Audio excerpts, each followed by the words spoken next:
speech ninyo you mentioned na nakatanggap kayo ng balita na hindi na pupunta yung mga cabinet officials sa hearing nyo on Thursday. Was it an official communication from the ES?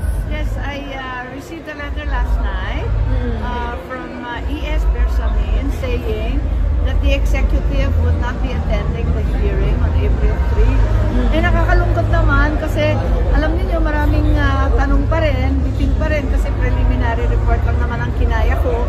Eh marami pa rin katanungan ng taong bayan. Ang dami nga nagte-text, nagtatanong. Tapos marami rin bagong impormasyon na sana maging pagkakataon para yung mga magulong sagot, yung hindi magkatugma-tugma ng mga datos, at saka yung mga katanungan ng taong bayan, sana pagkakataon yun para maisagot ng ating gobyerno.